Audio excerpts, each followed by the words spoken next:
ओम नमः शिवाय। हर हर महादेव। एक समय कथा कहने के लिए रोमहर्षण पुत्र उग्रश्रवा मुनि आए, जो व्यास जी के परम बुद्धिमान शिष्य थे। वहां आने पर मुनियों ने उनका भली भांति स्वागत सत्कार किया। तत्पश्चात पौराणिकों में श्रेष्ठ सूत जी ने उनसे सकंद नामक दिव्य पुराण की कथा कही। सृष्टि संहार, वंश परिचय, विभिन्न वंशों में उत्पन्न महापुरुषों के चरित्र तथा मनवंतरों की कथा का उन्होंने विस्तार पूर्वक वर्णन किया। तीर्थों की महात्म्य की बहुत सी कथाएं सुनकर उन मुनिवरों ने अपनी इंद्रियों को वश में रखने वाले सूत जी से कथा श्रवण की अभिलाषा मन में रखकर इस प्रकार कहा। ऋषि बोले, रोमहर्षण कुमार सूत जी, आप सर्वज्ञ हैं, पौराणिक विषयों का वर्णन करने में कुशल हैं। अतः हम लोग आपके मुख से भूतल के मुख्य मुख्य पर्वतों का महात्म्य सुनना चाहते हैं। सूत जी ने कहा, महर्षियों, पूर्व काल में मैंने यही प्रश्न गंगा जी के तट पर बैठे हुए मुनि श्रेष्ठ व्यास जी से पूछा था। उसके उत्तर में मेरे सर्वोत्तम गुरु व्यास जी ने इस प्रकार कहा। व्यास जी बोले, सूत जी, प्राचीन युग की बात है। एक दिन मुनि श्रेष्ठ नारद नाना प्रकार के रत्नों से सुशोभित सुमेरु पर्वत के शिखर पर गए और उसके मध्य भाग में ब्रह्मा जी का अत्यंत प्रकाशमान दिव्य एवं विस्तृत भवन देखा। उसके उत्तर प्रदेश में पीपल का एक उत्तम वृक्ष था, जिसकी ऊंचाई 1000 योजन की ओर विस्तार दुगुना था।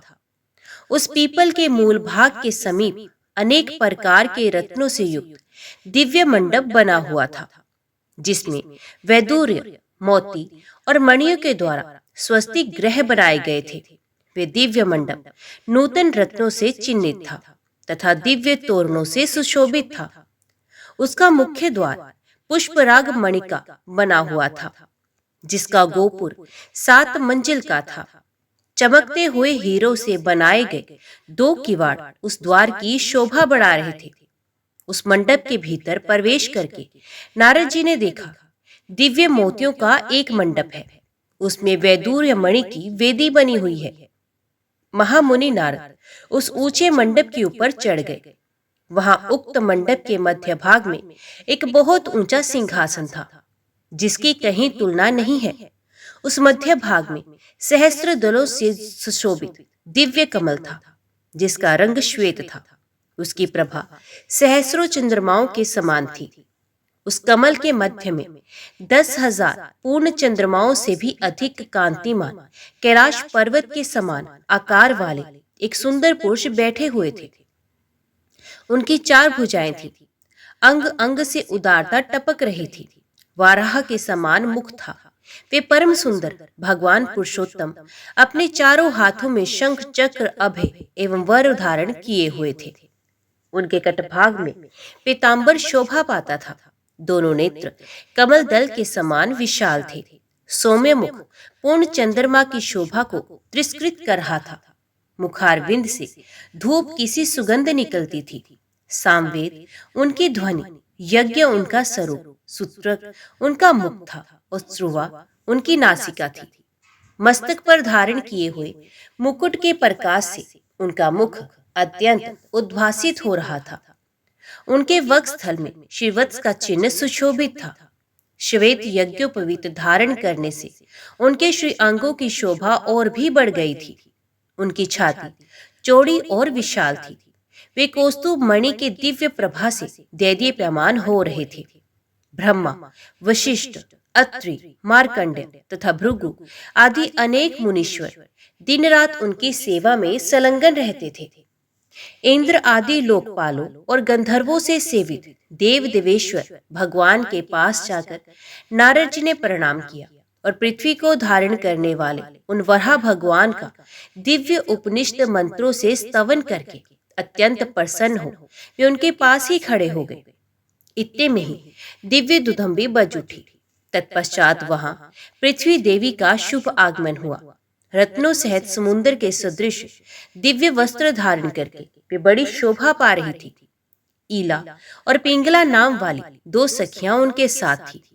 उन दोनों के लाए हुए फूलों को लेकर पृथ्वी देवी ने भगवान वराह के चरणों में बिखेर दिया और उन देव देवेश्वर को प्रणाम करके वे दोनों हाथ जोड़कर उनके आगे खड़ी हो गई। तब भगवान वराह ने कहा, पृथ्वी देवी, मैं तुम्हें शेषनाग के सुखदायक मस्तक पर बिठाकर और संपूर्ण विश्व को तुम्हारे ऊपर स्थापित करके पर्वतों को तुम्हारा सहायक बनाकर यहाँ आया हूँ। फिर किस लिए तुम यहाँ आई हो? पृथ्वी देवी बोली, भगवान, आपने पाताल से मेरा उद्धार करके ऊंचे रत्न सिंहासन की भांति शेषनाग के रत्न युक्त मस्तक पर, जो सहस्रों फणों से सुशोभित है, मुझे बिठाया है। इस प्रकार मुझे भली भांति स्थिर करके मुझ धारण करने में समर्थ पुण्य में पर्वतों को भी मेरे ऊपर स्थापित किया है, जो आपके ही स्वरूप है। महाबाहु पुरुषोत्तम, उन पर्वतों में से जो मेरे आधारभूत मुख्य मुख्य पर्वत है, उनका मुझे परिचय दीजिए। श्री भगवान ने कहा, सुमेरु, हिमवान, विंध्याचल, मंदराचल, गंधमादन, शालिग्राम, चित्रकूट, माल्यवान, पारयात्रक, महेंद्र, मल्य, सहेर, सिंहाचल, रैवत तथा मेरुपुत्र अंजन, जो बड़ा भारी स्वर्ण में पर्वत है, वसुंधरे, ये सभी श्रेष्ठ पर्वत तुम्हारे आधार है। मैंने देव समूह और ऋषि समूह के साथ इन पर्वतों का सेवन किया है। माधवी, इनमें जो श्रेष्ठ पर्वत है, उनका यथारथ वर्णन करता हूँ, सुनो। देवी, शालिग्राम, सिंहाचल तथा गिरिराज, गंधमादन, ये उत्तम शैल हिमालय की ओर उत्तर दिशा में स्थित हैं। वसुधे, अब मैं दक्षिण के प्रधान पर्वतों का नाम बतलाता हूँ। अरुणाचल, हसित पर्वत, गुंद्राचल और घटिकाचल, ये सभी श्रेष्ठ पर्वत शीर नदी के समीपवर्ती हैं। हसित पर्वत से 5 योजन ऊपर उत्तर स्वर्णमुखरी नामक उत्तम नदी बहती है। उसी के उत्तर तट पर कमला सरोवर है, जिसके किनारे शुकदेव जी को वर देने वाले तथा भक्तों की पीड़ाओं का नाश करने वाले भगवान श्री कृष्ण बलभद्र जी के साथ निवास करते हैं। शुद्ध चित्त वाले वानप्रस्थ मुनि सदा उनकी आराधना करते हैं। कमला सरोवर से उत्तर 2 कोस की दूरी पर कल्प वृक्षों से सुशोभित श्रेष्ठ वन में श्री वेंकटाचल नामक प्रसिद्ध पर्वत है, जो भगवान विष्णु का महान आश्रय है। वे शैलराज 1 योजन ऊंचा और 7 योजन चौड़ा है। वे समूचा पर्वत स्वर्णमय है। उसके शिखर रत्न धारण करने वाले हैं। इंद्र आदि देवता, वशिष्ठ आदि मुनीश्वर, सिद्ध साध्य, मृदगण, दानव, दैत्य, राक्षस तथा रंभा आदि अप्सराएं वहां नियम पूर्वक निवास करती हैं। नाग, गरुड़ और किन्नर वहां तपस्या करते हैं। इन सबसे सेवित अनेक नदियां हैं, जिनका दर्शन भी पुण्यप्रद है।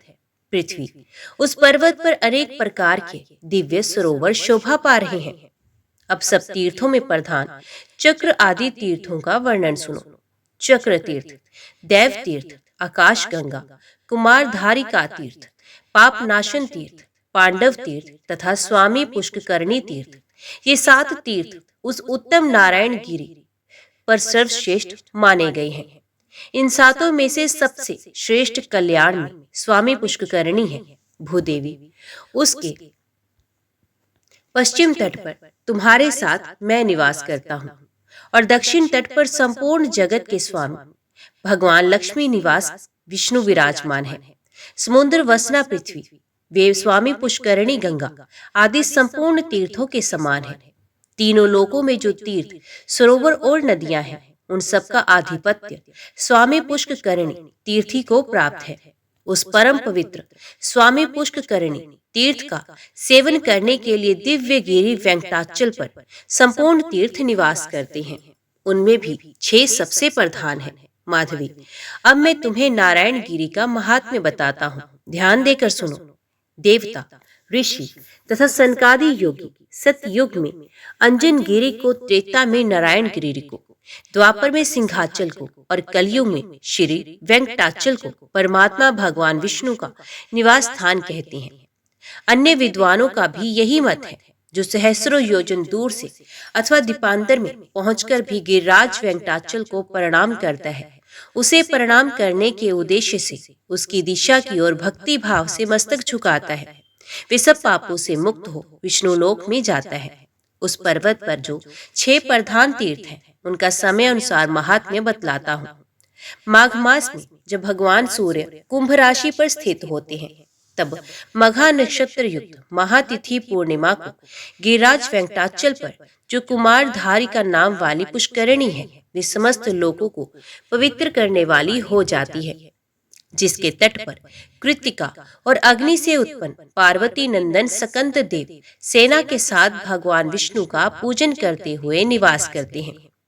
उस तीर्थ में जो मध्याह्न काल में स्नान करता है, उसके पुण्य फल का श्रवण करो। वसुधे, गंगा आदि सब तीर्थों में जो 12 वर्षों तक नियम पूर्वक स्नान करता है, उसे जिस फल की प्राप्ति होती है, वही फल कुमारधारा तीर्थ में स्नान करने वाले को भी मिल जाता है। जो उस तीर्थ में यथाशक्ति दक्षिणा के साथ अन्नदान करता है, उसे भी उतना ही फल मिलता है जितना स्नान के लिए बताया गया है। वसुंधरे, जब मीन राशि के सूर्य हों, तब उत्तर फाल्गुनी नक्षत्र में युक्त पूर्णिमा तिथि को चौथे पहर में पर्वत की गुफा के भीतर तुम्ब तीर्थ में जो मनुष्य स्नान करता है, वे पुण्य गर्भ में नहीं आता। जब सूर्य देव मेष राशि पर स्थित हो, तब चित्रा नक्षत्र में युक्त पूर्णिमा तिथि को पुण्य में प्रभात के समय आकाश गंगा के जल में स्नान करने वाला पुरुष मोक्ष प्राप्त कर लेता है। सूर्य देव जब वृषभ राशि पर विराजमान हो, तब वैशाख मास में शुक्ल या कृष्ण पक्ष की द्वादशी तिथि को रविवार या मंगलवार का योग होने पर, अथवा शुक्ल या कृष्ण पक्ष में रविवार के दिन पुष्य या हस्त नक्षत्र के योग होने पर, जो मनुष्य संगम काल में पांडव तीर्थ के भीतर स्नान करता है, वे इस लोक में कभी दुख नहीं पाता तथा परलोक में सुख भोगता है।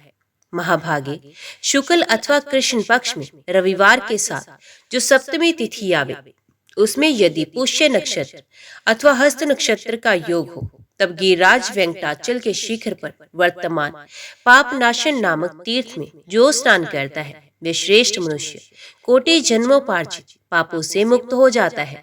भूदेवी, अब तुम एक रहस्य की बात सुनो।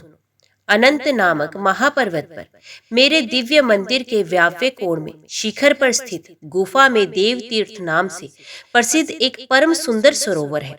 उसमें पुष्य नक्षत्र युक्त बृहस्पतिवार को अथवा व्यतिपात योग में अथवा श्रवण नक्षत्र युक्त सोमवार को जो स्नान करता है, उसके पुण्य फल का वर्णन सुनो। इस श्लोक में जानबूझकर या अनजाने में किए हुए जो कोई भी पाप है, वे सब अत्यंत पावन देव तीर्थ में गोता लगाते ही नष्ट हो जाते हैं। पुण्य की वृद्धि होती है तथा अंत में वे चंद्रलोक में सम्मानित होता है। ये सब सुनकर पृथ्वी देवी ने भगवान वराह की इस प्रकार स्तुति की। देव देवेश्वर वराहमुख अच्युत, आपको नमस्कार है। महाबाहो, आपकी श्वेत कांति क्षीर सागर के समान है। वज्रशृंग, आपको नमस्कार है। देव, आपकी सहस्रों भुजाएं हैं। आपने कल्प के आदि में एक कारणव के जल से मेरा उद्धार किया है, तभी मैं संपूर्ण जगत को धारण करती हूँ। प्रभु, आप अनेक दिव्य आभूषणों से विभूषित तथा यज्ञ सूत्र से सुशोभित हैं। लाल लाल वस्त्र धारण करते हैं और दिव्य रत्नों से अलंकृत होते हैं। आपके चरणारविंद प्रातःकाल उदय होने वाले सूर्य नारायण के समान अरुण कांति वाले हैं। आपको बारंबार नमस्कार है। आपके दाढ़ों का अग्रभाग बाल चंद्रमा के समान शोभा पाता है। आपका बल और पराक्रम महान है। आपके श्री अंगों में दिव्य चंदन का आलेप लगा हुआ है और कानों में तपाए हुए स्वर्ण के कुंडल झिलमिला रहे हैं। आप इंद्रनील मणि से प्रकाशमान स्वर्णमय अंगद बाजूबंद से विभूषित हैं। महाबल, आपने अपनी दाढ़ों के अग्रभाग से हिरणाक्ष नामक दैत्य का वक्षस्थल चीर डाला है। आपके नेत्र खिले हुए कमल पुष्प के समान परम सुंदर है। आप अपने मुख से सामवेद के मंत्रों का गान करते समय मेरे मन को मोह लेते हैं। विशाल लोचन ब्रह्मा जी और भगवान शिव आपके चरणों की वंदना करते हैं। आपका श्री विग्रह सर्व विद्या में है। आप शब्दों की पहुंच से परे हैं।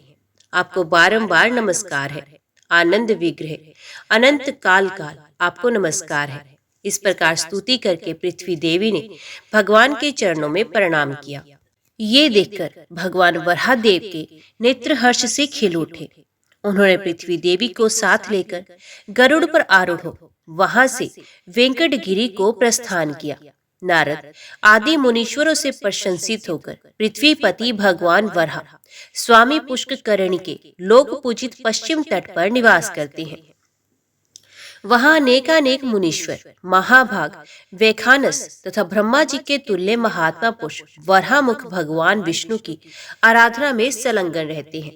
सूत, जो मनुष्य हम दोनों के इस धर्म में पावन संवाद को सुनता अथवा देवता और ब्राह्मणों के आगे पढ़ता है, ये प्रतिष्ठा को प्राप्त होता है तथा जितने लोग सुनते हैं उन सभी को अविष्ट वस्तु की प्राप्ति होती है। सूत जी कहते हैं, मुनीश्वरों, भगवान व्यास ने ये महात्म्य मुझसे कहा है और मैंने जैसा सुना है वैसा ही आप लोगों के सामने वर्णन किया है। ऋषियों ने कहा, सूत जी, पृथ्वी के साथ भगवान वराह जब वृषभाचल पर चले गए तब वहां उन्होंने पृथ्वी से क्या कहा? महामती, वे सब प्रसंग हमें सुनाइए। सूत जी बोले, मुनियों, आप सब लोग पूर्व काल की पुण्यमयी कथा श्रवण करें। पहले वैवस्वत मनवंतर के परम पवित्र सतयुग के वराह रूपधारी पृथ्वीपति देवेश्वर भगवान विष्णु नारायण गिरी पर निवास करते थे। उस समय पृथ्वी देवी अपनी सखियों के साथ उनकी सेवा में उपस्थित हुई और उनके चरणों में प्रणाम करके उन्होंने भगवान के सामने ये प्रश्न उपस्थित किया, देवेश, आप किस मंत्र से आराधना करने पर प्रसन्न होंगे? जो मंत्र आपको सदा ही प्रिय है और नियम पूर्वक रहने वाले मनुष्य को आपके परम धाम की प्राप्ति करा देता है, उसका मुझे उपदेश कीजिए। भूदेवी के इस प्रकार प्रश्न करने पर भगवान वराह ने प्रेम से मुस्कुराते हुए कहा, देवी सुनो, ये परम गोपनीय मंत्र है, इसे कभी अंधिकारी के सामने प्रकाश में नहीं लाना चाहिए। जो सेवा करने वाला भक्त तथा मन और इंद्रियों को वश में रखने वाला है, उसी को इस मंत्र का उपदेश करना चाहिए। मुमुक्षु पुरुषों को इस मंत्र का सदैव जप करना चाहिए। भूदेवी, ये मंत्र सब सिद्धियों को देने वाला है। इस मंत्र के संरक्षण ऋषि हैं और मैं ही देवता कहा गया हूँ। इसका छंद पंक्ति है, श्री बीज है। सदगुरु से इस मंत्र की दीक्षा लेकर इसका 4 लाख जप करना चाहिए और घी तथा मधु मिलाए हुए खीर का हवन करना चाहिए। अब मैं अपने स्वरूप का ध्यान बतला रहा हूँ, जो अंतकरण को शुद्ध करने वाला है। समुद्र वसने मेरे अंगों की कांति शुद्ध स्फटिक गिरी के समान श्वेत है। खिले हुए लाल कमल दलों के समान सुंदर नेत्र है। वराह के समान मुख है। स्वरूप सौम्य है। 4 भुजाएं है। मस्तक पर किरीट शोभा पाता है। वक्षस्थल में श्रीवत्स का चिन्ह है। हाथों में चक्र, शंख, अभयदायिनी मुद्रा और कमल सुशोभित है। मेरी बाई जांग पर तुम बैठी हो। मैंने लाल पीले वस्त्र पहनकर लाल रंग के ही आभूषणों से अपने को विभूषित किया है। श्री कच्छप का पृष्ठ के मध्य भाग में शेषनाग की मूर्ति है। उसके ऊपर सहस्त्रदल कमल का आसन है और उस पर मैं विराजमान हूँ। इस प्रकार ध्यान करके जो सदा अष्टोदशत्र मंत्र का जप करता है, वे संपूर्ण कामनाओं को पाता है और अंत में निश्चय ही मोक्ष को प्राप्त करता है।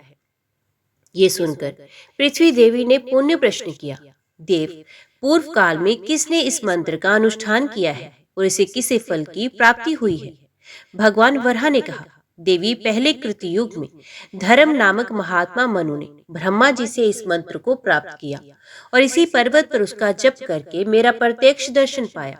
फिर मुझसे अभीष्ट वरदान प्राप्त करके वे मेरे पद को प्राप्त हो गए। पूर्व काल में इंद्र दुर्वासा के शाप से स्वर्ग भ्रष्ट हो गए थे। उस समय इसी मंत्र से यही मेरी आराधना करके उन्होंने पुण्य स्वर्ग का राज्य प्राप्त किया। भूदेवी, अन्यान्य मुनियों ने भी इस मंत्र का जप करके परम गति प्राप्त की है। सर्पों के स्वामी अनंत ने कश्यप जी से इस मंत्र को पाकर श्वेत द्वीप में इसका जप किया और उसी से अद्भुत शक्ति पाकर वे पृथ्वी को धारण करने में समर्थ हुए हैं। अतः पृथ्वी की अभिलाषा रखने वाले मनुष्यों को इहलोक में सदा ही इस मंत्र का जप करना चाहिए। भगवान वराह कहते हैं, महादेवी पृथ्वी, मैं तुम्हें एक पवित्र इतिहास सुनाता हूँ, सुनो। वैवस्वत मनवंतर के आदि सतयुग में वायु देवता का बड़ा भारी तप देखकर लक्ष्मी निवास भगवान श्री विष्णु, श्री देवी और भूदेवी के साथ स्वामी पुष्करणी के तट पर आए। इसके दक्षिण तट पर परम पवित्र आनंद नामक विमान में वे श्री लक्ष्मीकांत श्री विष्णु सदा वायु देवता का प्रिय करते हुए निवास करते हैं तभी से कुमार कार्तिकेय द्वारा निरंतर पूजित हो भगवान ऋषिकेश इस विमान पर अदृश्य भाव से रहते हैं और आगे भी रहेंगे। पृथ्वी ने पूछा, मनुष्यों की दृष्टि में ना आने वाले भगवान विष्णु किस प्रकार यहाँ उन्हें अप्रत्यक्ष दिखाई देंगे? भगवान वराह ने कहा, देवी महर्षि अगस्त्य ने इस पर्वत पर आकर सनातन देव भगवान विष्णु का दर्शन किया और 12 वर्षों तक आराधना करके उन्हें बारंबार प्रसन्न किया। तत्पश्चात भगवान से याचना की कि प्रभु आप सदा यहाँ निवास करें और सब लोगों को आपका प्रत्यक्ष दर्शन होता रहे। उनके ऐसा कहने पर श्री भूदेवियों के साथ भगवान विष्णु इस प्रकार बोले, देव ऋषि, मैं तुम्हारे संतोष के लिए यहाँ समस्त देहधारियों को प्रत्यक्ष दर्शन देता हुआ निवास करूंगा, परंतु ये विमान कभी किसी की दृष्टि में नहीं आएगा। भगवान का ये वचन सुनकर अगस्त्य मुनि प्रसन्न हो अपने आश्रम को चले गए।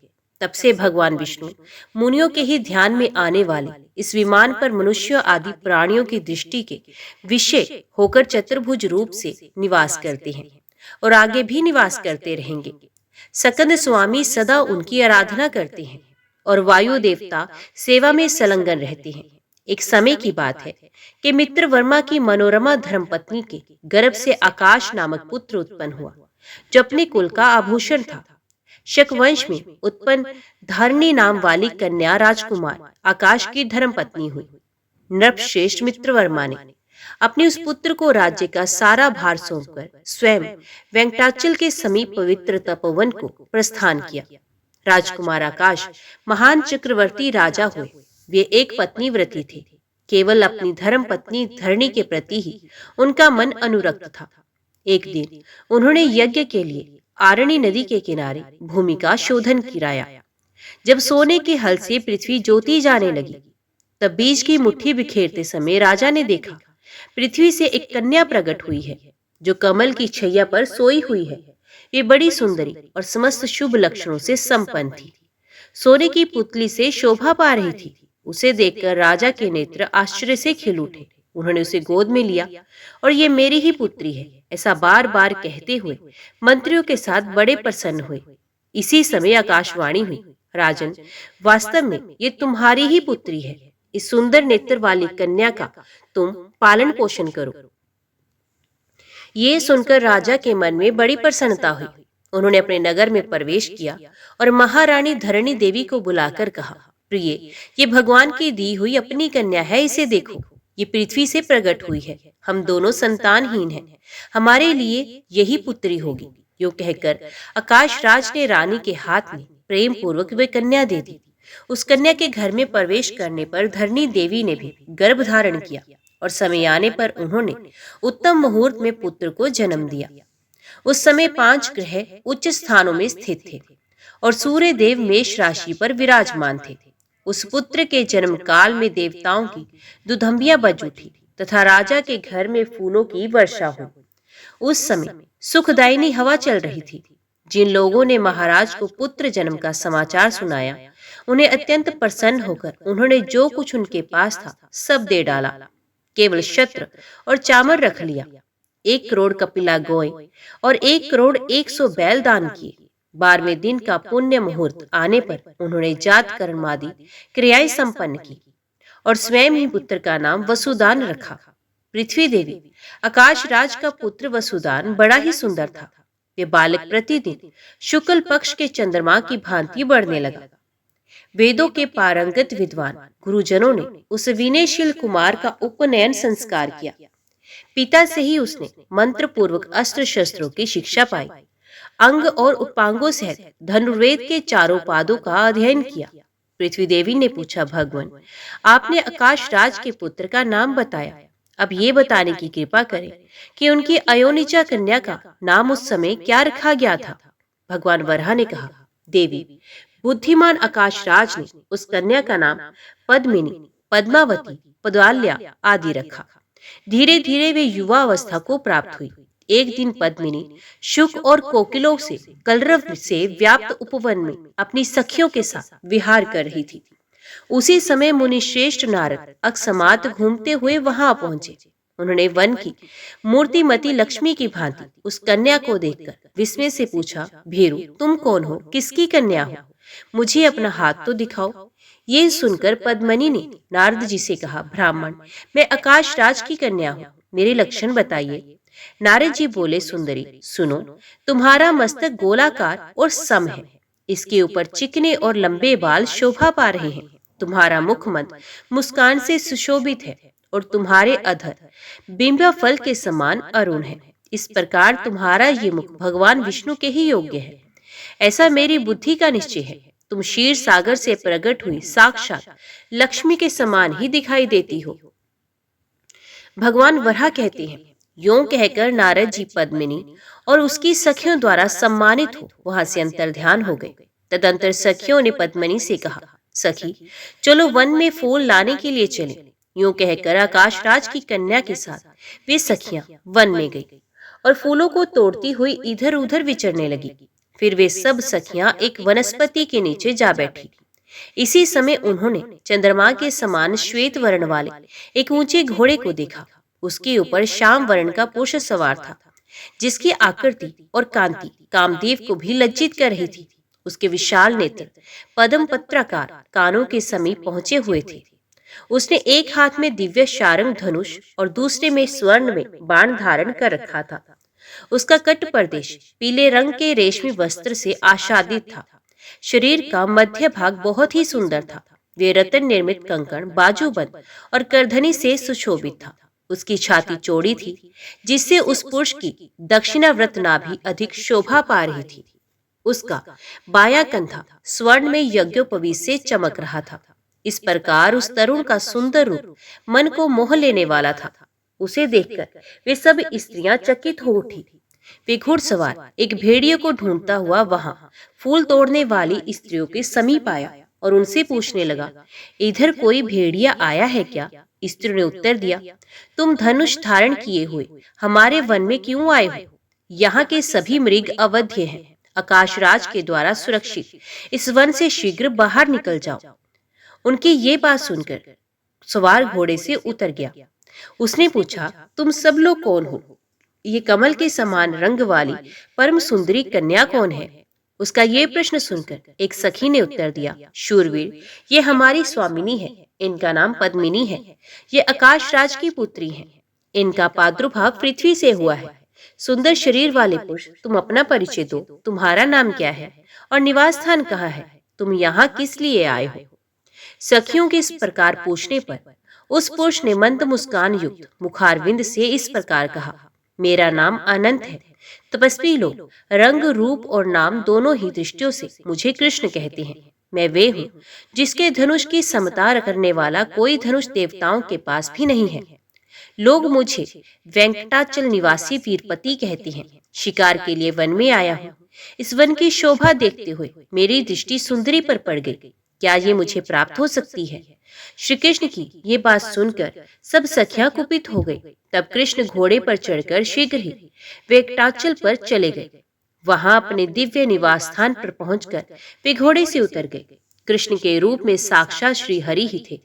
घोड़े से उतरकर उन्होंने रत्न में मंडप में प्रवेश किया और मुक्ता में मंदिर में जाकर नूतन रत्न में सिंहासन पर वे विराजमान हुए और उसी विशाल नेत्रों वाली तथा मंद मुस्कान से सुशोभित मुखार विंद वाली पद्मावती का स्मरण करने लगे।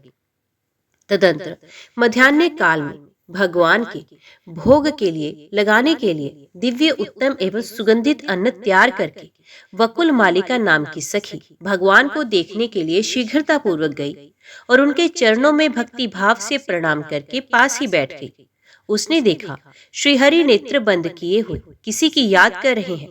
तब उस सखी ने कहा, देव देवेश्वर उठिए, पुरुषोत्तम आपके लिए बहुत उत्तम रसोई तैयार की गई है। माधव अब भोजन के लिए पधारिए। श्री भगवान बोले, सखी प्राचीन काल की बात है। पवित्र त्रेता युग में जब मैंने रावण का वध किया था, उस समय वेदवती नाम वाली एक कन्या ने लक्ष्मी जी की सहायता की थी। लक्ष्मी राजा जनक के यहाँ पृथ्वी से उत्पन्न हो सीता के रूप में निवास करती थी। फिर मुझसे विवाह होने पर जब वे मेरे साथ वन में गई, तब एक दिन पंचवटी में मारीच नामक राक्षस का वध करने के लिए मैं आश्रम से बाहर गया। मेरा छोटा भाई लक्ष्मण भी सीता के कहने से मेरे ही पीछे चला आया। तत्पश्चात राक्षस राज रावण सीता को हर ले जाने के लिए मेरे आश्रम के समीप आया। उस समय मेरे अग्निहोत्र गृह में विद्यमान अग्निदेव रावण की वैसी चेष्टा जानकर सीता को साथ ले पाताल में चले गए और अपनी पत्नी स्वाहा की देखरेख में सीता को सौंपकर लौट आए।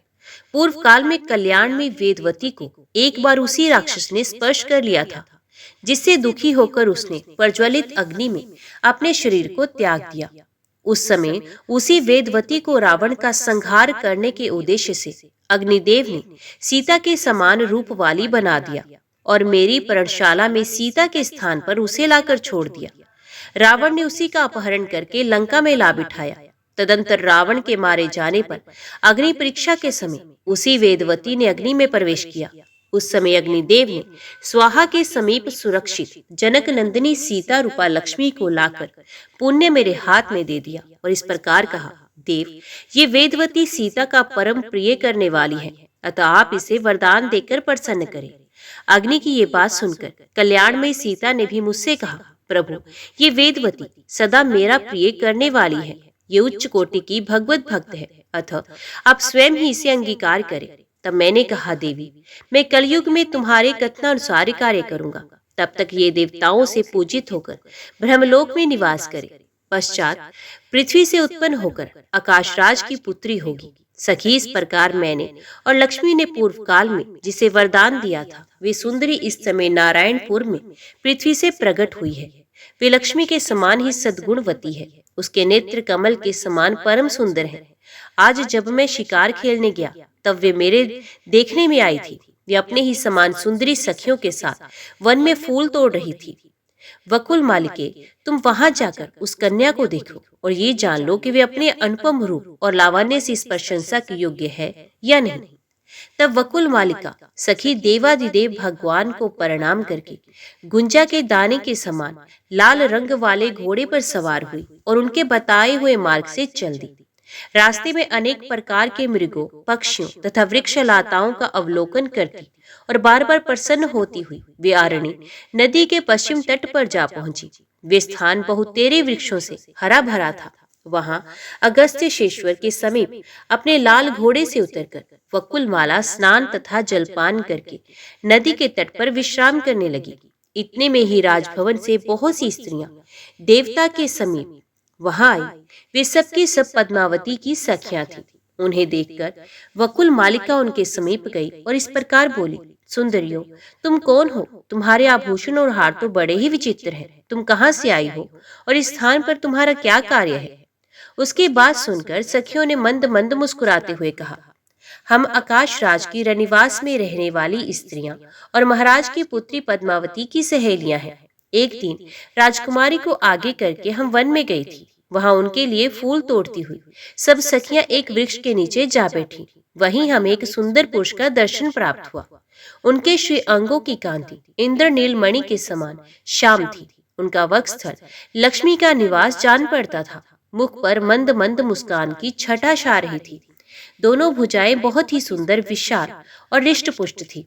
तट प्रदेश में शुद्ध पीतांबर शोभायमान था। उन्होंने एक हाथ में स्वर्ण में धनुष और दूसरे में बाण धारण कर रखा था। मस्तक पर सोने का मुकुट चमक रहा था।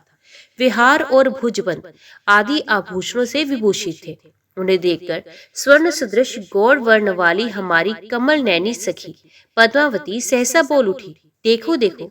तब हम सब सखियां उन्हीं की ओर देखने लगी। इतने में ही वे शीघ्र चले गए। उनके चले जाने पर सखी पद्मावती मूर्छित हो गई। उसे उसी अवस्था में हम लोग राजभवन में ले गए। पुत्री की ऐसी अवस्था देखकर महाराज ने ज्योतिषी से पूछा, विप्रवर, मेरी पुत्री की ग्रह दशा का फल बताइए। तब बृहस्पति के समान विद्वान ब्राह्मण ने मन ही मन ग्रहों को विचार कर कहा, नृपश्रेष्ठ, कोई उत्तम पुरुष आपकी कन्या के समीप आया था। उसे ही देखकर राजकुमारी मूर्छित हुई है। उसी के साथ पद्मावती का विवाह संबंध होगा। राजा से ऐसा कहकर ज्योतिषी जी अपने घर चले गए। तब आकाश राज ने वैदिक ब्राह्मणों को बुलाकर आदर पूर्वक कहा, ब्राह्मणों, आप लोग देव मंदिर में जाकर वेद मंत्रों के साथ शंकर जी का महाअभिषेक कीजिए। उनको ऐसा आदेश देकर महाराज ने हमें बुलाया और इस प्रकार कहा, कन्याओं, तुम भगवान के महाअभिषेक की सामग्री जुटाओ। राजा की ये आज्ञा पाकर हम सब सखियां देव मंदिर में आई हैं। सुभगे, अब तुम हमें अपना परिचय दो। कहाँ से या किसके काम से यहाँ आगमन हुआ, अथवा यहाँ से कहाँ जाने का तुम्हारा विचार है? जान पड़ता है इस दिव्य अश्व पर आरूढ़ होकर तुम देवलोक से आई हो। सखियों के इस प्रकार पूछने पर वकुल मालिका को बड़ा हर्ष हुआ। उसने मधुर वाणी में कहा, मैं वेंकटाचल से इस घोड़े पर सवार होकर आई हूँ और महारानी धरणी देवी से मिलना चाहती हूँ। क्या राजभवन में महारानी के दर्शन हो सकते हैं? उसकी ये बात सुनकर उन कन्याओं ने कहा, शुभे, तुम हमारे साथ धरणी देवी का दर्शन कर सकती हो। तब वकुल मालिका उन कन्याओं के साथ राजभवन में आई। उधर धरणी देवी ने अंतपुर में जाकर अपनी पुत्री से कहा, बेटी, तुम्हारा कौन कार्य करूं? तुम्हें कौन वस्तु प्रिय लगती है? माता की इस प्रकार पूछने पर मनस्वी कन्या पद्मावती ने मंद स्वर में कहा, अम्बे, संसार में जो सबसे अधिक नयनाभिराम है, साधु संतों के मन को जो भी परम प्रिय लगता है, ब्रह्मा आदि देवता भी जिसके दर्शन की इच्छा रखते हैं, जो सबसे महान और सर्वत्र व्यापक है, तेजस्वी पदार्थों में भी सर्वाधिक तेजस्वी है, देवताओं का भी देवता है, श्रेष्ठ भक्तों को ही जो इस लोक में सुलभ है तथा अभक्तों को जिसकी प्राप्ति कभी नहीं होती, उसी वस्तु में मेरा मन लग रहा है। माता जी, वे भक्तों को संपूर्ण कामनाएं देने वाला है, तुम मेरे लिए उसी वस्तु को खोज कर आओ। धरणी बोली, सुरोचने, उसके भक्तों का लक्षण बतलाओ जिनके लिए वे संसार में सुलभ है। पद्मावती ने कहा, उनके मनोरम लक्षणों का वर्णन करती हूँ, सुनिए। वे वेदों के स्वाध्याय में तत्पर होकर सदा वैदिक कर्म का अनुष्ठान करते हैं, सत्य बोलते हैं, दूसरे के दोषों को कभी नहीं देखते, पराई निंदा से दूर रहते हैं, दूसरे के धन का अपहरण नहीं करते। पराई स्त्रियां कितनी ही सुंदर क्यों ना हो, वे ना तो उनको याद करते हैं, ना उनकी ओर देखते हैं और ना कभी उनका स्पर्श ही करते हैं। ऐसे सदाचारी महात्माओं को ही तुम वैष्णव जानो, जो सब प्राणियों के प्रति दया भाव से युक्त होकर सबके हित में संलग्न रहते हैं तथा देवेश्वर विष्णु के गुणों का गान करते हैं। उनको निश्चय ही भगवान का भक्त समझो। जिस किसी वस्तु से भी जो संतुष्ट रहते हैं, उतनी ही स्त्री के अपनी ही स्त्री के प्रति अनुराग रखते हैं तथा राग, भय और क्रोध से दूर रहते हैं। उन पुरुषों को तुम भगवान विष्णु का भक्त जानो, जो ऐसे लक्षणों से युक्त है, वे ही वैष्णव माने गए हैं। ऐसे सदाचारी भक्तों को ही उन परमात्मा की प्राप्ति होती है। उन्हीं परमेश्वर में मेरा प्रेम हो गया है, मेरा मन उन्हीं से मिलना चाहता है। माँ, भगवान विष्णु के सिवा और किसी वस्तु की मुझे कोई इच्छा नहीं। मैं श्याम सुंदर भगवान विष्णु का स्मरण करती हूँ, उन्हीं के हरि, अच्युत आदि नाम लेती हूँ और उन्हीं के सहारे जीवन धारण करती हूँ। अतः जिस प्रकार उनसे संबंध हो सके वैसा उपाय सोचो। माता से ऐसा कहकर दयनीय दशा को पहुंची हुई कमल सदृश मुख वाली पद्मावती चुप हो गई। पुत्री की बातें सुनकर धरणी देवी ये सोचने लगी कि भगवान विष्णु कैसे प्रसन्न होंगे। इसी समय अगस्त्येश्वर की पूजा करके पूर्वोक्त कन्याएं वकुल मालिका के साथ धरणी देवी का दर्शन करने के लिए आई। महारानी धरणी ने घर पर पधारे हुए ब्राह्मणों को उत्तम भोजन दे उनका स्वागत सत्कार करके वस्त्र और आभूषणों सहित पर्याप्त दक्षिणा दी तथा अपने मनोरथ की सिद्धि के लिए आशीर्वाद लेकर उन सबको विदा किया। तत्पश्चात वहां आई हुई मनस्विनी कन्याओं से पूछा, बताओ ये श्रेष्ठ कन्या कौन है? तुम लोगों से इसका साथ कहाँ हुआ? इस राजभवन में ये किस लिए आई है? मुझे तो ये कोई पूजनीय देवी प्रतीत होती है। कन्याएं बोली, महारानी, ये देवी वास्तव में दिव्यांगना है और किसी कार्य से आपके ही पास आई है। देवालय में भगवान शंकर के समय हम लोगों से ये मिली है। हमारे पूछने पर इसने बताया है मैं पूजनीय महारानी से मिलने आई हूँ। तब हमने कहा, तुम हमारे ही साथ चलो, हम महारानी की दासियां हैं और अभी राजमहल में ही चलेंगे। इस प्रकार ये आपके समीप आई हैं। अब आप ही पूछें, इसके आगमन का क्या उद्देश्य है? तब धरणी देवी ने पूछा, तुम कहाँ से आई हो? मुझसे तुम्हें क्या काम है? सच सच बताओ। वकुल मालिका बोली, महारानी, मैं वेंकटाचल से आई हूँ। मेरा नाम वकुल मालिका है। हमारे स्वामी भगवान नारायण सदा श्री वेंकटाचल में निवास करते हैं। एक दिन वे हंस के समान श्वेत और मन के समान वेगशाली अश्व पर सवार हो वेंकटगिरी के पास ही वन में शिकार खेलने के लिए आए थे और एक वन से दूसरे वन में विचरते हुए अरणी नदी के तट पर जा पहुंचे। वहां घोड़े से उतरकर वे नदी के सुंदर तट पर भ्रमण करने लगे। उसी समय उन्होंने फूल तोड़ती हुई कुछ सुंदरी कन्याओं को देखा। उनके बीच में एक तनवंगी कन्या थी जो लक्ष्मी जी के समान स्वर्ण गोरी एवं अत्यंत मनोहर थी। उस कन्या के प्रति भगवान का मन अनुरक्त हो गया। उसे प्राप्त करने की इच्छा से श्री हरि ने उन कन्याओं से पूछा, ये सुंदरी कुमारी कौन है? कन्याओं ने उत्तर दिया, महाबल, ये आकाश राज की कन्या है। इतना सुनकर वे घोड़े पर सवार हो गए और बड़े वेग से अपने निवास स्थान वेंकटाचल पर जा पहुंचे। वहां स्वामी पुष्करणी के किनारे अपने धाम में प्रवेश करके भगवान ने मुझे बुलाया और इस प्रकार कहा, सखी वकुल मालिके, तुम आकाशराज के नगर में जाकर महाराज के अंतपुर में प्रवेश करो और महारानी धरणी से मिलकर कुशल प्रश्न पूछने के पश्चात उनकी सुंदरी पुत्री पद्माल्या को मेरे लिए मांगो तथा राजा का मनोभाव जानकर शीघ्र लौट आओ। महारानी भगवान की ऐसी आज्ञा होने पर मैं तुम्हारे महल में आई हूँ। अब तुम मंत्री सहित महाराज से सलाह करके जो उचित जान पड़े वैसा करो। वकुल मालिका की बात सुनकर महारानी धरणी बहुत प्रसन्न हुई। उन्होंने आकाशराज को बुलाया और पद्माल्या के पास जाकर मंत्रियों के बीच में उसकी कही हुई सारी बातें कह सुनाई। सुनकर राजा भी अत्यंत प्रसन्न हुए और मंत्रियों तथा पुरोहितों से बोले, मेरी पुत्री पद्मावती दिव्य रूप वाली अयोनिजा कन्या है। उसके लिए वेंकटाचल निवासी देवादिदेव भगवान नारायण ने याचना की है। आज मेरा मनोरथ पूर्ण हो गया। बताइए, आप लोगों की क्या राय है? महाराज का उत्तम वचन सुनकर सब मंत्री प्रसन्नचित होकर बोले, राजेंद्र, यदि ऐसी बात है तो हम सब लोग कृतार्थ हो गए। इस संबंध से आपका ये कुल सबसे उन्नत होगा। आपकी अनुपम कन्या साक्षात भगवती लक्ष्मी के साथ आनंद पूर्वक रहेगी। आप इसे देवादिदेव शार्ंग धनुषधारी परमात्मा विष्णु को समर्पित करें। ये शोभा में वसंत ऋतु है। इसमें शुभ कार्य का अनुष्ठान शीघ्र कर डालना चाहिए।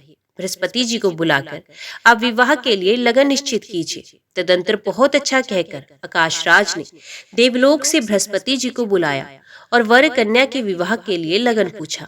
ब्राह्मण कन्या का जन्म नक्षत्र मृगशिरा है और वर का श्रवण, अतः इन दोनों के विवाह संबंध का विचार कीजिए। तब बृहस्पति जी ने कहा, वर और कन्या दोनों के सुख की वृद्धि के लिए ज्योतिषों ने उत्तर फाल्गुनी नक्षत्र को सर्वश्रेष्ठ माना है। अतः वैशाख मास के उत्तर फाल्गुनी नक्षत्र में दोनों का विधि पूर्वक विवाह कार्य संपन्न किया जाए। ये सुनकर राजा ने बृहस्पति जी की पूजा करके उन्हें विदा किया और भगवान की दूती से कहा, शुभे, तुम भगवान के निवास स्थान को जाओ और देवादिदेव नारायण से कहो, विशाख मास में ये मंगल कार्य संपन्न होगा।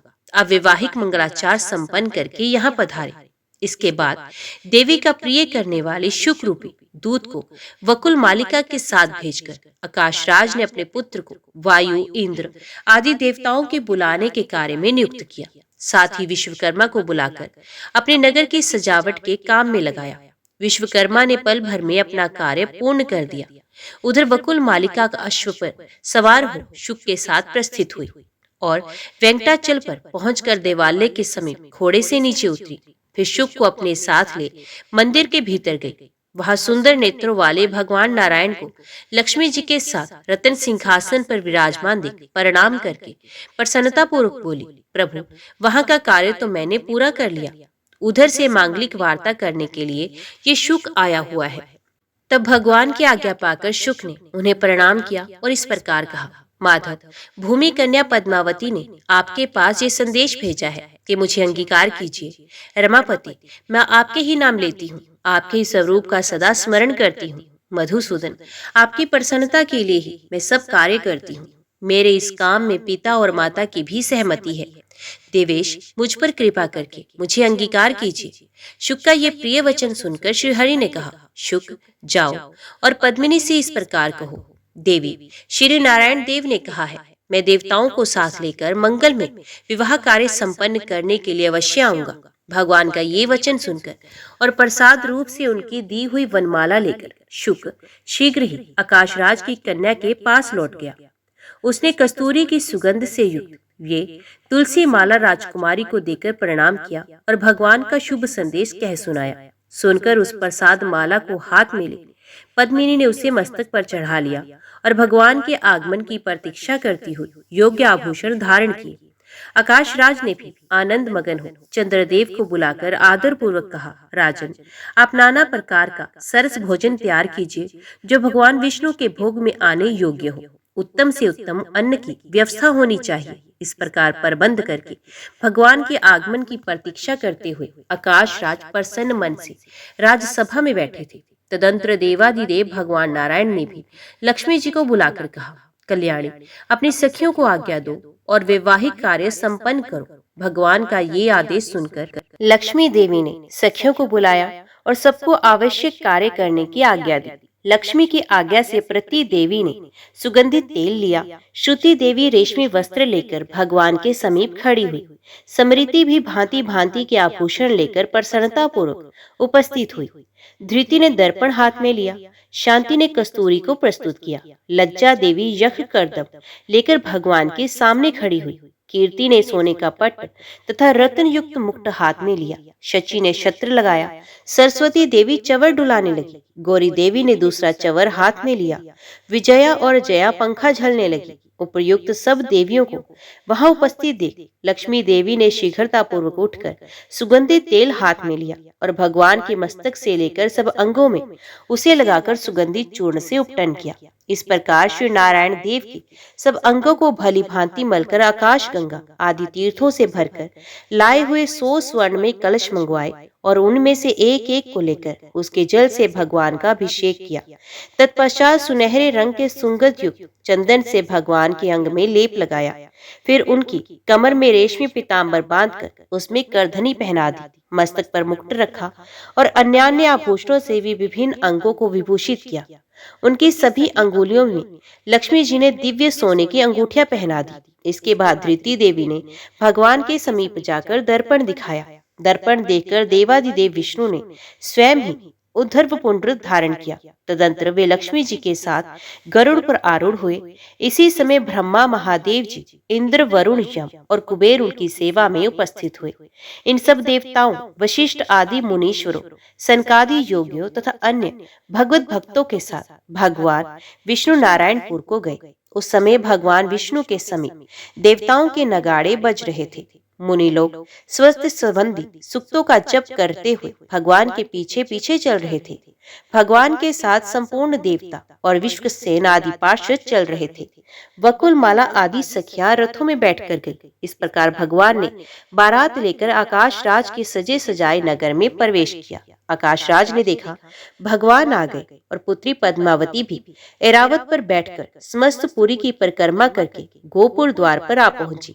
तब वे वर वधु को साथ लेकर भाई बंधुओं के साथ भगवान का दर्शन करते हुए खड़े हो गए। भगवान ने अपने कंठ में पड़ी हुई माला हाथ में लेकर पद्मावती के गले में डाल दी और पद्मावती ने बेला के फूलों का गजरा लेकर भगवान के कंठ में पहना दिया। ऐसा करके वे दोनों सवारी से उतर गए और थोड़ी देर पेड़े पर खड़े होने के पश्चात सुंदर गृह में प्रवेश किया। उनके साथ ब्रह्मा आदि देवताओं का समुदाय भी था।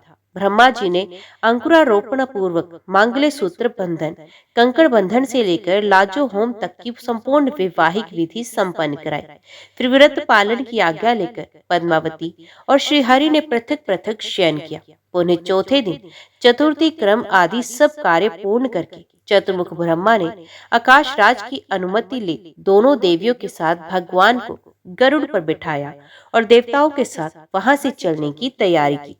तब आकाश राज ने इंद्र आदि देवताओं के साथ अपनी पुत्री और दामाद का प्रिय करने के लिए सोने के कड़ाहे में अगहनी के चावल, मूंग से भरे हुए अनेक पात्र और सैकड़ों घी के घड़े दहेज में दिए। हजारों घड़े दूध और दही से भरे हुए अनेकों भांड, आम, केला और नारियल के दिव्य फल, आमले, कुष्मांड, राजकदली के फल, कटहल, बिजोरा, नींबू, शक्कर से भरे घड़े, सोना, मणि, मोती, करोड़ों रेशमी वस्त्र, हजारों दास दासी, करोड़ों गाय, हंस और चंद्रमा के समान श्वेत रंग के 10,000 घोड़े और सदा उन्मत्त रहने वाले 100 से अधिक ऊंचे ऊंचे हाथी, ये सारी वस्तुएं भगवान विष्णु को भेंट करके आकाश राज उनके आगे खड़े हो गए। पद्मावती और लक्ष्मी देवी के साथ वेंकटनाथ भगवान विष्णु दहेज की वे सब सामग्री देखकर बड़े प्रसन्न हुए और अपने श्वशुर से बोले, राजन, इस समय आप मेरे गुरु हैं, आपकी जो इच्छा हो मुझसे मांगो। भगवान की ये बात सुनकर आकाश राज ने कहा, देव, इस संसार में आपकी अनन्य सेवा ही मेरे द्वारा होती रहे। मेरा मन आपके चरणार विंदों में रमता रहे और आप में मेरा निरंतर भक्ति बनी रहे। श्री भगवान बोले, राजेंद्र, आपने जो कहा है वे सब पूर्ण होगा। तत्पश्चात ब्रह्मा आदि देवताओं ने और शुक आदि मुनि गणों ने भगवान पुरुषोत्तम का स्तवन किया। फिर ब्रह्मा आदि सब देवताओं का यथा योग्य सत्कार करके श्रीहरि ने उन्हें स्वर्गलोक में जाने के लिए प्रसन्नता पूर्वक आज्ञा दे दी। उन सबके चले जाने पर भगवान नारायण स्वामी पुष्करणी के तट पर लक्ष्मी देवी और पद्मावती के साथ अपने दिव्य धाम में रहने लगे। ओम नमः शिवाय। हर हर महादेव। आज की वीडियो में इतना ही। उम्मीद करती हूँ वीडियो आपको पसंद आई होगी। वीडियो पसंद आई हो तो वीडियो को लाइक और चैनल को सब्सक्राइब जरूर कीजिएगा। ओम नमः शिवाय लिखकर कमेंट बॉक्स में अपनी हाजिरी और अपने सुझाव देना ना भूलिएगा। तो मिलती हैं अगली कथा अगले अध्याय के साथ। तब तक के लिए देखते व सुनते रहिए। जय मां कंजर, जय माता दी।